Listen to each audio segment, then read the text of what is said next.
Thank you for joining us. You're watching a career success video from Computer Coach. Computer Coach is a Tampa-based computer training center specializing in helping IT and business professionals add on the skills they need to reach their desired career goals. If you are job searching, in transition, or are looking for guidance, please feel free to reach out to us at www.computercoach.com.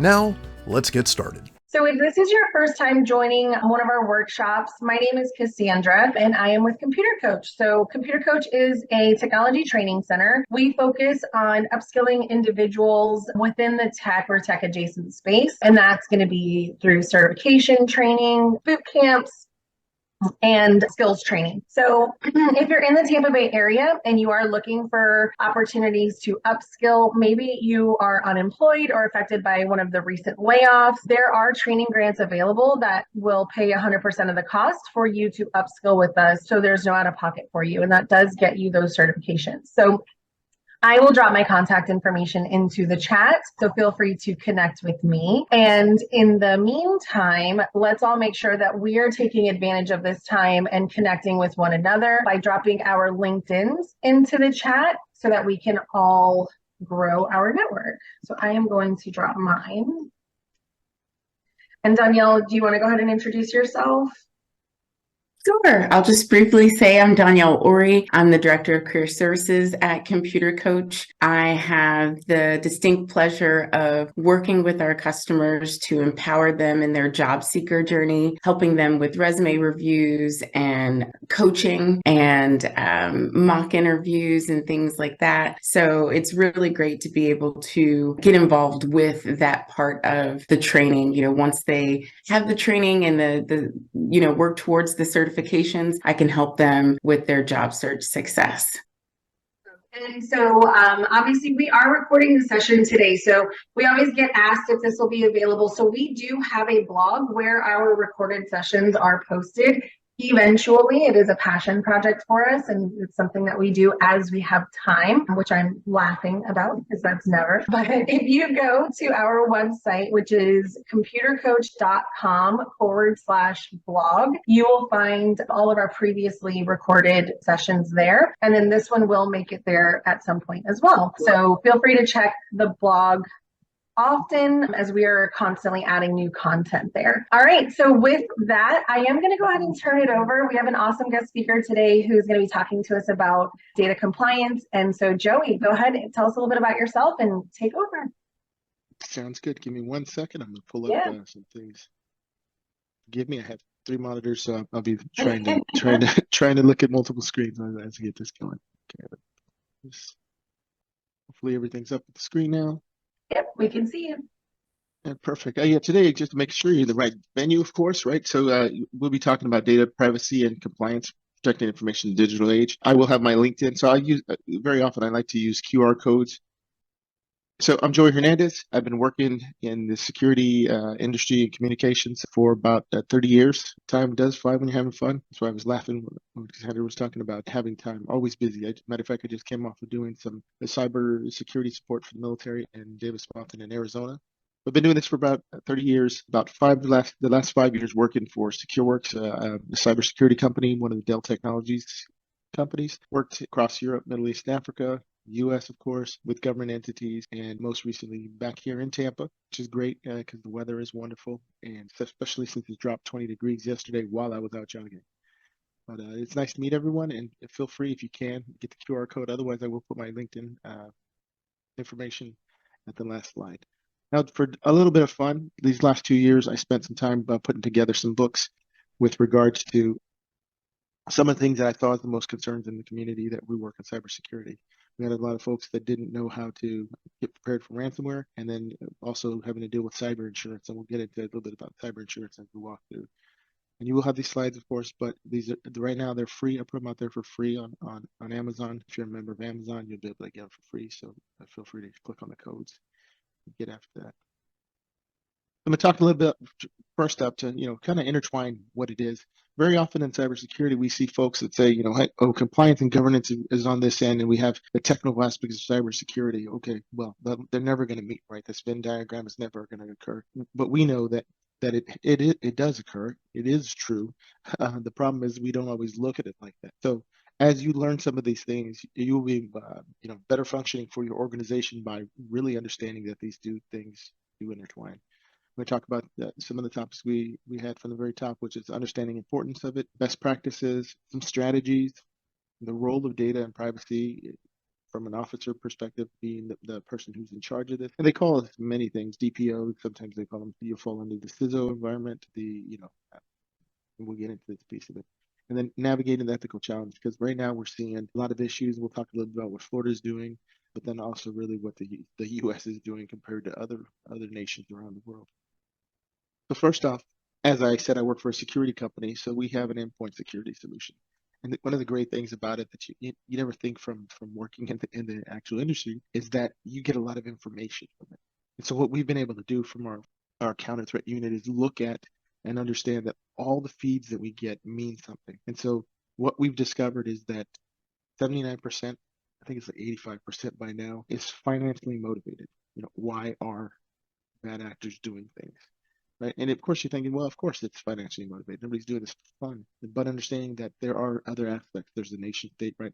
Big countries wanting to do something against a particular country, but also insiders and organizations. If you think about workforce reductions, those kind of things, it's very important to understand that you as a person in security or in tech will get an opportunity to try to look at things that you wouldn't have thought about. Well, nobody from my organization is going to do something like this. Well, when times are difficult and people are facing these challenges, very often the threat actor, the threat vector can change. But for us right now, focusing on financially motivated. And what is the piece of the financial motivation? Information, right? Information is key. Information, it has a lot of money tied behind it.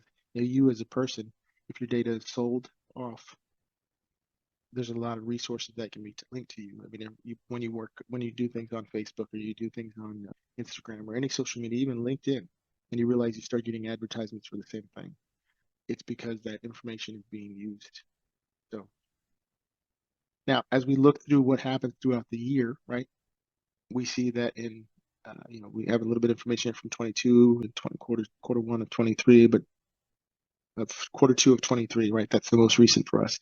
Realizing that still phishing, still stolen credentials, and vulnerabilities in internet-facing devices, right? These are the ones that are challenging for you as people in an organization to get after and fix. But really phishing, we know that's one of the key pieces that's always been there. So every time we talk, every time we get information about teaching and building better capabilities, there's always going to be an aspect to talk about training. But we've trained everybody. I think when it comes to spear phishing or phishing emails, we've trained you beyond any way we can. I'm pretty sure everybody in every organization, if you were raising your hand in the room, you'd be able to say, yeah, we do the same thing. We have phishing training every year, but we know that's still it.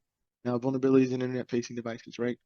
Okay, you can do things to protect from that, but also because of the fact that this allows people to steal data from your website.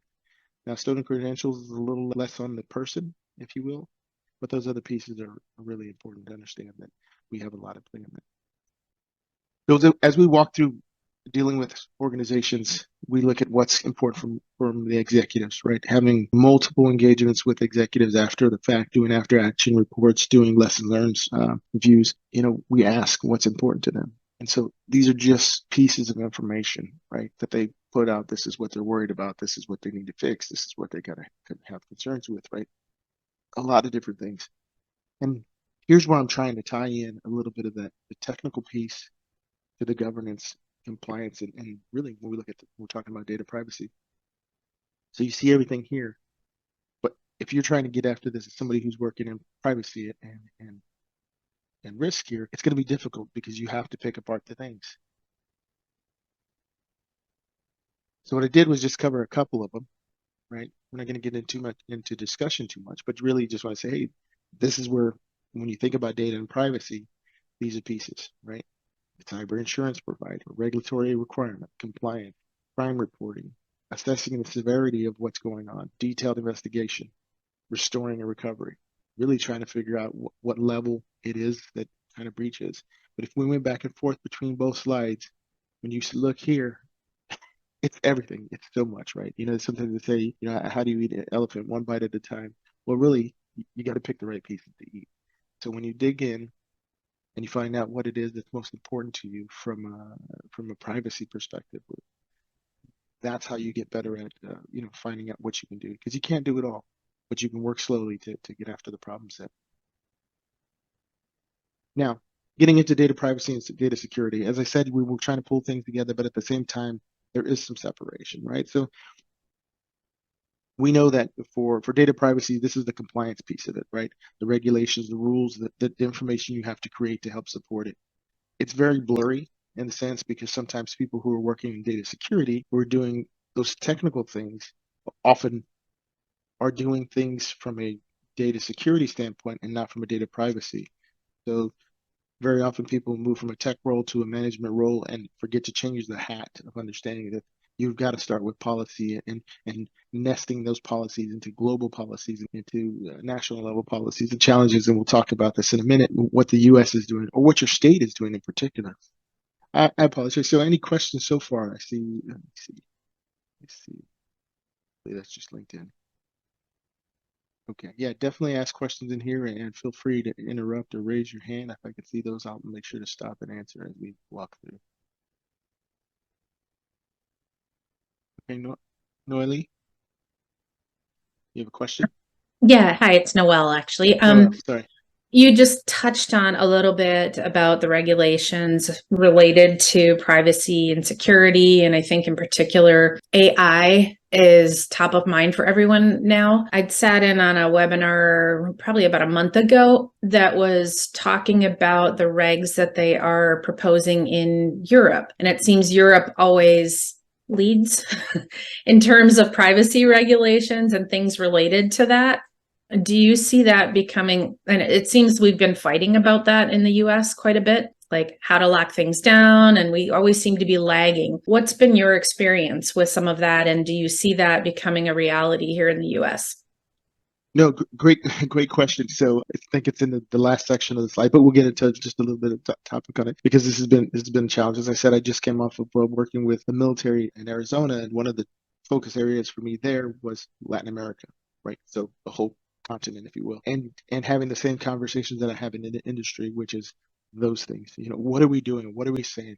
The challenges we have in the US is we like a lot of the freedoms of being able to do a lot of the things we want to do freely, but we also want some government involvement, but we also never can really, as the people here, get an understanding of what level of involvement we want. So when we talk about a little bit about the regulatory changes for data privacy that are coming at the end of this, we'll talk that, it's been 20 years in the making, right? Trying to get this bill, if you will, passed on data privacy because of the fact that we're having these challenges. And I know not everybody likes to do this, but I like reading some of those documents just because it's interesting to look at the words that we put where, you're reading a sentence and you're saying, well, this sounds like doublespeak to me. And now you have machine learning and now you have AI and these additional pieces that aren't even in these documents. So now, okay, maybe we're not going to put the bill through this year. We're going to add some more verbiage and then add some additional things through this to do that. Yeah. So yeah, definitely. I lived in Europe when GDPR came out, the General Data Protection Regulation across the EU. It was great to see, but we also saw the impacts of business. If you've ever been on a website that you can't get to, I don't know if it happens much here in the US. Just keep in mind, I'd lived in Europe for 14 years and then I just got back last year to the US. But I know in Europe, there were multiple, like I tried to go to a Tampa news site and it wouldn't go and it says block GDPR. And so the US didn't do anything to open up those websites because they don't need to get somebody from the UK reading their paper in Tampa, right? It's not a big deal. But there's global implications from economics and commerce that could be put in there if the people and organizations don't think about that, right? Hey, we should open up our website. We should put these things. We should be compliant with these global aspects of it. And back to AI, we've got issues. We've had many people ask about, Chat GPT and what it's keeping. So writing that, when I said there's two pieces, great that you asked the question on this page because the screen's still up. The data privacy and data security. Okay, so you don't want people in your organization putting things on Chat GPT, even if it's something that's useful, right? So they're trying to make a business email to a client. Let me put on one of these large language model sites and write a newsletter or put together an email for a customer or client. And then at the same time, you're like, oh, well, you put the client's name in there. Oh, you put something about the new car that we're developing in that thing. Where's it at? It's in this big database in the sky. Then you have to make policies. You have to do these things that are going to require you to learn each time. So that's one of the challenges. So it's great that you went to the webinar, and share those things because it's important for us to all try to come up with a standard. But everybody's going to be chasing things for a moment because they're trying to figure it out. And we'll get into another piece of that in a couple of slides. So appreciate the transition that you provided me when we talk about how tech and things will be changing. Hopefully that answered some of your questions. Yes, absolutely. And thank you. I'll save my questions because I'm sure you've got content that might cover what I have other questions on. So I appreciate it. Thank you. Yeah, no worries. Don't hesitate to ask questions. It's always helpful because then it makes it tie in a little bit better for things I might be thinking but not saying. All right, so the importance of data protection, impact on an individual and an organization, right? There's a couple of sentences here, which is good for when you look at this at a later time, but at the same time, I'm going to go through some quicker and simple things, if you will. Safeguarding personal information, right? We're trying to do this to prevent unauthorized access to sensitive data. What is sensitive data, right? So now that's a difficult thing. Very often when we're doing engagements with clients from the work I do with SecureWorks, I'll reach out during an exercise and I'll say, okay, so if we had to look at, and you remember this term because it's been there for such a long time, you say, what are your crown jewels, right? What's your critical information? Who are your critical people? And what are your critical systems? Very often people don't even know what the critical information is. So you can't protect it if you don't know what it is. So we just got to get after that. Educate users on safe data handling practices. As I said, we've done that. I mean, for me, that's one of the most frustrating parts of the role is, we've already trained you, right? We've already trained you on how to handling data. Monitoring for potential security threats, developing incident response plans for data breaches, right? Very often folks generate an incident response plan. How do we escalate this ticket to this? How do we communicate and coordinate? Okay, great. But did you do it for specifically data breach? Now you as a person who's looking in data privacy, that's what you're going to have to focus on. It's kind of being selfish, but really what you're doing is you're trying to make sure, hey, my piece is covered because we can't do any of this business, right, without this information being protected in the different realms that we need it to be. So building reputation and trust, you got to prioritize the data privacy compliance policies. One of the things, if you see the bullet at the bottom, the so what, if you will, thing is, what does your company think about it? What did they think about it publicly? And for those who have seen me talk before, these are some of the things that I do, right? So if you look at your company's 10K filings and you just Google 10K in your company, and you should be able to find it. There's a couple databases, SEC has it. But if you go in there, you can see what your company says about privacy, right? They'll say that it's a priority. If they don't say anything about it, if they don't say anything about cyber attacks, well then, at that level, it's probably not been discussed.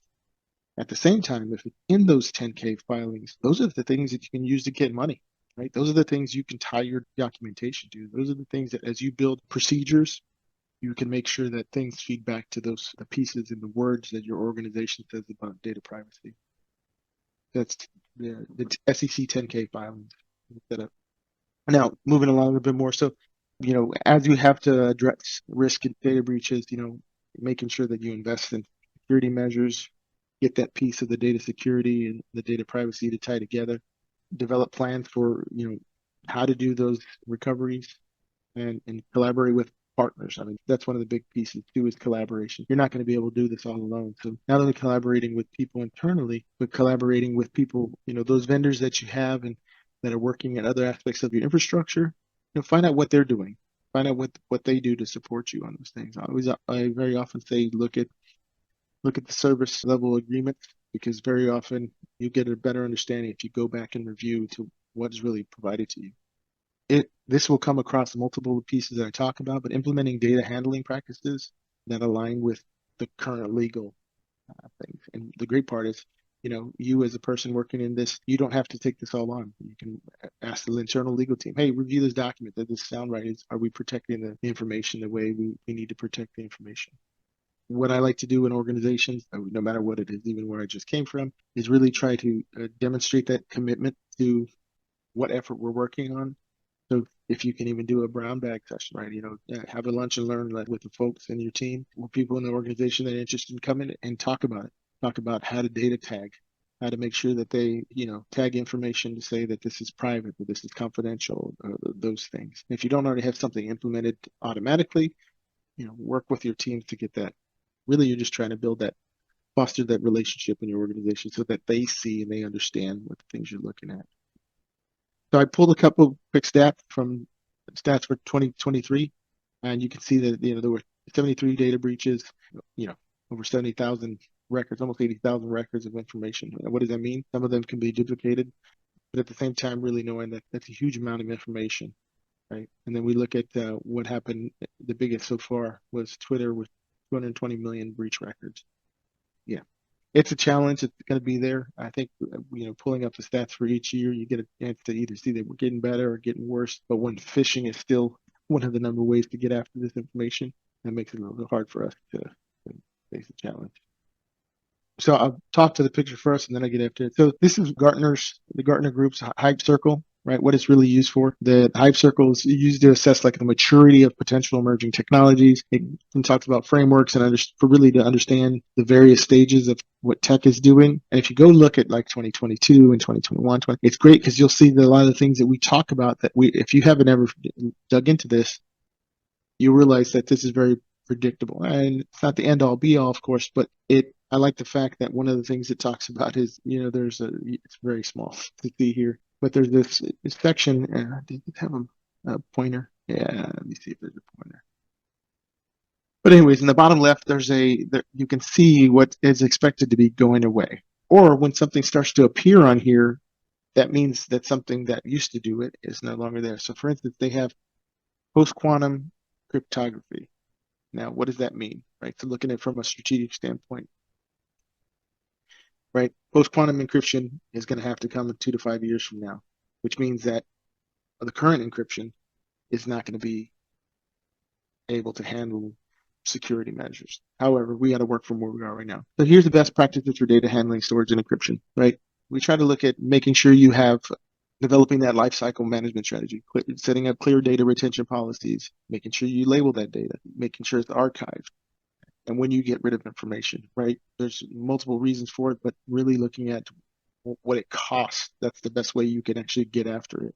To get the support in your organization, right? You have to do these things for security purposes and privacy purposes, but if you can tie it back to costs, then you can always get support. Using MFA, passwords, token, biometrics, we know that right now there's some bad actors that can, basically clone your phone number and they can answer the questions from MFA. But at the same time, we know social engineering is still it, right? If you think about what you've just heard with some casinos, you know that people are on phone calls, right? So a lot of times some of these things can be circumvented by the gray matter between the ears. And so we got to think about that as we walk through it. Monitoring users' activity for suspicious behavior. When we think about something such as that nature, really using some of the tools you currently have, working on an insider threat program before, everybody was trying to figure out what to bring to the table. And one of the ideas I brought was, okay, well, let's look at, the proxy, the web proxy, how much data is going out, right? If a lot of data is coming in, maybe somebody's streaming music, but if a lot of data going out, why from particular computers? So there's aspects to you to use some technical capabilities and leverage those data security people. We really talk about using robust encryption algorithms, right? Some of the industry standards, regularly updating encryption, data security through data lifecycle, integrating encryption into data storage systems, integrating encryption everywhere. But as you think about this and knowing, right, being smart in what's going on and what's changing, understand that there are nations, right? If we think back to things are financially motivated, right? So if I can invest a little bit of money and get a lot of money, big bang for my buck, then people are going to put in investments into quantum computing. There's resources online right now where you can use quantum computing to do different things for research.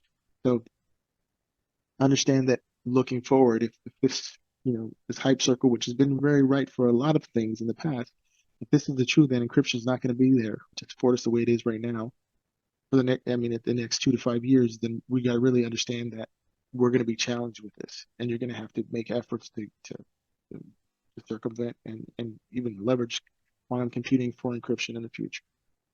That's a big discussion piece, a lot to chew on, but it's just for think about 2 to 5 years. Hey, how do you start planning from an organization? How do you start budgeting to be able to get after this and get more prepared for it? I see chat coming up. Hopefully, not question. Nope. Okay. All right, so strategies to mitigate risk and prevent data breaches. A lot of these we already know, and this is where you have to integrate the privacy piece back to the data security piece, so data privacy, data security. So regular software updates, and employee training, right? We know this. So, and the efforts that you get in any environment where you come to events like this is really, to rebuild that, rehash that, and hopefully get some words that you can leverage internally. Scheduling routine software updates, establishing strong password requirements and policies, and providing that training, as I said, monitor for emerging security threats and vulnerabilities. Hey, ask people in your organization, especially on your data security side, what are they doing? What are they following? What kind of feeds are they involved in so that they could see what's happening with the threat changing? As I said, for us, we get an opportunity to look at what's occurring across our endpoint security solution. But even you may have an endpoint security solution that provides, here's the top trends, here's the top IP addresses, here's the top regions doing things. So staying to speed on that. Installing, configuring firewalls to protect network boundaries. Yep, that ties back to the technical security pieces of it, but having an understanding of those threats will really help you understand what you're trying to protect against. As you said, using encryption technologies for data at rest and in transit, right? If you think about information, it sits in so many different realms. I often think about data in the sense that you think about water, right? So water can be a solid, water can be a liquid, right? Water can be a gas. So same thing with data, right? You've got it at rest, you've got it in transit, you've got it during creation. So really thinking about it and the ability that you got to protect it in all these different areas.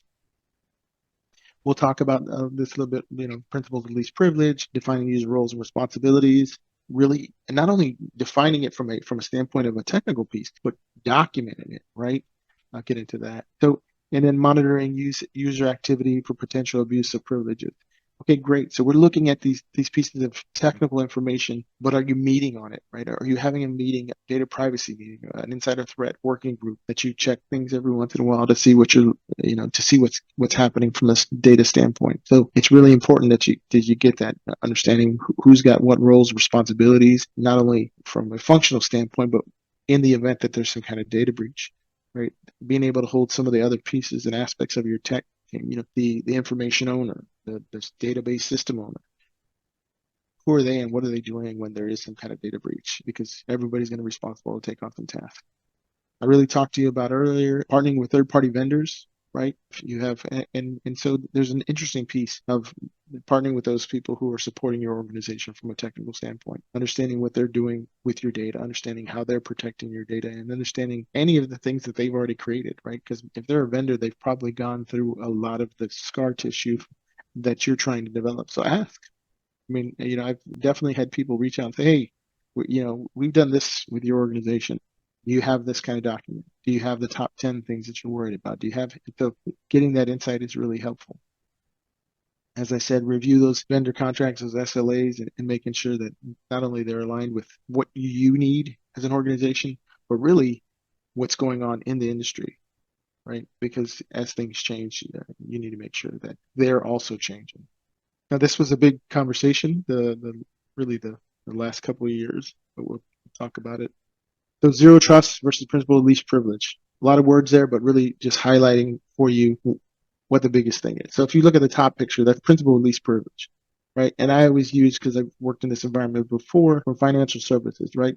Somebody who gets hired on as and I'm using two forms of least privilege. Somebody gets hired on as a teller, right? They only need access to a few things in this organization, but then they get promoted to loans officer, right? And so their role has changed, but they didn't lose the privileges that they had as the teller at working at the window. And then they move from a loan manager to a corporate something. Now they could have basically grown all those rights, all the systems as they moved, because nobody went after doing least privilege. Right. So if you look at that second paragraph, principles of least privilege is focused security concept that limits user access to the minimum level required to perform their job function. Of course, we look at it from a technical standpoint, like the system admin shouldn't have access to database administration, right? So kind of the same thing. But I always use the teller example because people can understand that they have people or they've even worked in that environment. Now, the zero trust piece is never trust, always verify. right?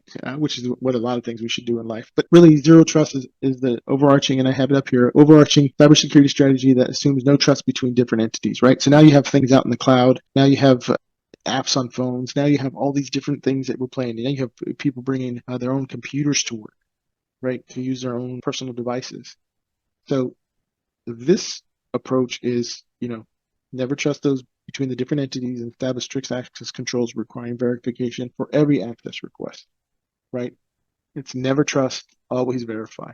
So now you get a chance to look at a little bit of the difference because we hear a lot of these words and you get it conceptually, but if you can break it down a little bit further, and this is why I put the leadership comparison, because this is where you want the leadership to understand, because very often in organizations, you'll get people reaching out to you like, oh yeah, we heard about this. We heard about using AI, or we heard about zero trust, or we heard about cloud computing. And so you having to explain some of the nuances to them, right? And so the last piece I highlighted there, right? Both approaches aim to establish secure access control, zero trust verifying every access request where principal least privilege is to the minimum level required. Hopefully that helps out. I see another Q&A. Give me 1 second. Check and make sure what is. What are some good resources you would recommend when setting up zero trust policy for small businesses? If business has zero trust policy in place, will help to lower cyber insurance costs. So yes, and funny enough, what resources? I can probably put together some resources and put them out there. Hopefully, my same question. Yeah, hopefully answer it a little more in detail. But there's a lot of vendors who are providing really inexpensive capabilities now. That's just funny enough. When I go back to that previous slide talking about this cycle of things, folks don't always like it, but when you partner with outsourcing capabilities to assist with this, it'll allow you to get opportunities for better visibility, right? And so that's what the recommendation really is, trying to leverage those resources because they're the experts in it, and even for small businesses, it's not very expensive for you to get after resolving it. So the role of data privacy officers and compliance teams. Right. I did a quick LinkedIn search. I didn't capture the piece I wanted to on there, but really there's like 1,230 positions for this kind of role. You see this as governance privacy officer, data privacy officer, senior director of privacy officer, right? What is really the function of that job? You're ensuring compliance with data protection laws, regulations, and any of the data privacy officer responsibilities. You got to educate and train employees on data compliance, right? So many times people think, hey, as you move up an organization, you don't have to do some of these technical things. You don't have to do the helping of the people. But that's the challenge that we face when you move up an organization is now, if you think about it, you're climbing further up this hill and you have visibility that nobody at the bottom of the hill gets to see. So from a strategic standpoint, you have better visibility, better time, and better understanding of what to help the organization build. So this is why you leverage that to train and provide that data compliance insight from where you're sitting. Making sure organizations adhere to data protection legislation, and that's always changing. That little piece I put in here, 137 out of 194 countries have legislation to secure protection of data and privacy. Now, how robust are those? Are they really, are they one pagers or are they 75 pages? But the fact that 137 of 194 countries have thought about this. You make sure everybody that follows, not only understands those pieces of laws, but follows them. And then you have to integrate with the organization, being part of, different groups to understand what's changing. Really, what's the big piece behind that is because you have to maintain the organization's reputation. You got to build the trust with customers. They got to trust you that you're taking care of their information, no matter who the customers are. Very often we've seen, not just in where I'm working now, but just in the past industry, people would say, well, we only have, elementary school children's data, right? Okay, well, you can think that, but when you start to put the paranoid piece of it, or you put the what is this really worth in the end? If somebody can find out what's happening with children in elementary school, they can find out how to market, they can find out how to build medical, they can find out how to do all these things for the rest of this child's life, right? So that data that you have is beyond the scope of what you think it means to you. So you got to think of that mindset, especially from this level. Yeah, developing the information governance program, and not only develop, very often we say things like that. Oh, you got to develop, you got to do these things. No, this is complete. right? You have to complete those information government programs. You have to, implement training, when people onboarded to an organization, so they understand that, hey, look, our data is one of the most important things, just as important as the budget. And then, conduct regular security audit. Okay, how do you do that? Well, here's the great part about that. As you do those audits nested into the state guidance, the national guidance. Heck, even look at it from as we brought up earlier, something like GDPR. Look at the regulations and guidance that other areas are making. The state of California has some high levels of privacy. Hey, put your information into a way that you can address your organization and assess your organization against those higher level documentation and guidance, and then you can be assured that you've done a good job. You've done your due diligence. This is kind of what we talked to earlier, right? So navigating the ethical considerations of data collection and usage, right? So one of the pieces here, that HR 8152, the American Data Privacy, this is pulled from an article, the United States solution for the current patchwork of data privacy protection laws. And I think I was reading there's over 100 different types of policies that we're working under for data privacy still today. There's one of them that's from 1976 that has to do with people cold calling you, that not only state of Florida, every state does, was using this as their way to deal with digital privacy, right? So when people call you and they ask for information, well, they can't keep it in a worksheet that they're signing, that they're filling out at this call center, right? So we were using those level of things. So yeah, as I said, this HR 8152, it's been in the work for 20 years. That's got to tell you a lot about the challenges we face here in the U.S. when it comes to it. But getting behind the ethical data collection, right? Obtain clear and informed consent from the data subject. This kind of ties what goes on with GDPR. Yeah. So you'll see sometimes when you're in sites, and it'll be like you answer 20 questions before you can even get to the website. And it's all to try to protect your information. Ensure data storage that you have has permissions for data using the sharing, making sure you understand, hey, how can we use the data? How can we share that? Now do you get after that? You have to write the policies. You have to write the documents. So for those that may not think this is the fun part of the job, it is, because it actually helps you build more critical capabilities for your organization and implement things that are going to stand beyond the time you're probably with the company. And hopefully you revise them, but at the same time, you're building foundational things for data privacy. Having that transparency and accountability, engaging with stakeholders, not only within your organization, but industry stakeholders to address privacy concerns. And really understanding how to respect the privacy, so that your customers have a positive experience. For those who have seen if you go to Have I Been Pwned and you realize that, you go in there and for me, having gone there in the past, I look and I'm like, okay, I know my information was pulled down when there was a breach at LinkedIn, or when there was one when they used to do Farmville. This is from Zynga, right? Oh, I know they got some information. It starts to be a little frustrating when you find out that a local, let's say a news organization in Tampa, right, that I sign up for my daily feed, gets breached, and then now my information's gone from them. The more it happens, the more you start losing that faith, and so you as an organization are trying to build that better customer experience. You have to change the mindset, right, to get into that privacy mindset and focus on doing what's right beyond just legal compliance. That's one of the challenges. Like I say, nest things into these. When I say nest, basically put information that you build into a higher level document that's already created. That way, you're not reinventing. Yeah? When you're plagiarizing your way to be able to secure something, right? But at the same time, focus on what's doing right. So yes, this state guidance or this national guidance may say these things, but if you don't need to keep that data for that long, why keep the data for that long, right?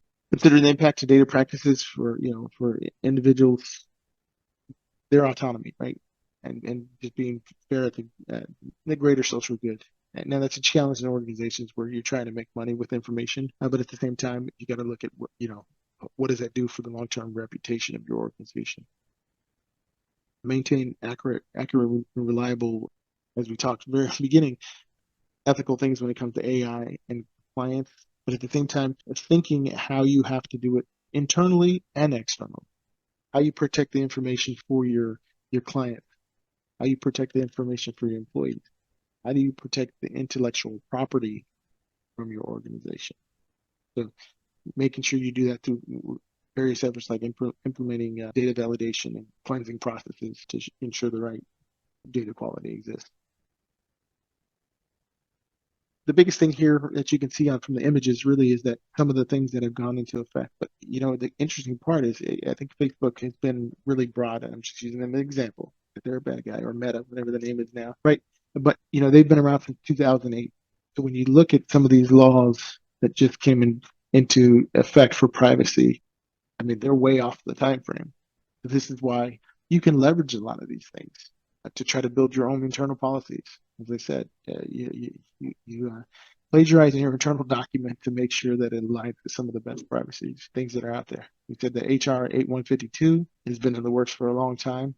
You can Google it and go read it. It's a great, well, for me, it was a great document. I'm sure most people will be like, this is boring, because it is. You'll see that there's words that you're like, you're just double speaking. But that's the nature of privacy. But looking at these documents here, you can get some insight. And then the Florida Digital Bill of Rights, the FDBR that came out this last year, it had some good insight into how the state of Florida is looking at privacy. The challenge is it also doesn't cover everybody, right? Again, it was covering organizations that made over $1 billion. So, if you sign up for a small app, or you sign up for something else, they don't have to align to this. And so given that it was a small scope, it did have some unique features, right? So some of the things were like allowing customers to opt out of the collection of personal data from voice recognition or facial recognition technology. If you think about that, that's Alexa, right? So you can take yourself out of, my Alexa didn't answer, but it takes yourself out of the any collection of data that happens with some tools and applications like that. And then, really trying to also make sure that you can hold hold privacy from security search engines, right? So making sure that search engines, you have to be able to explain, how they're using their results, how they're prioritizing information. They have to be more transparent if they're going to be, working in the state of Florida, for example. How do you do that? Be challenging and difficult, but at the same time, it's something that was put into this FDBR. And then companies establishing data retention schedules. And if they don't have those schedules, that they have to get rid of your data within 2 years of the last time you access that information. So we made a good effort from the state of Florida standpoint, but that's just, where we stand today.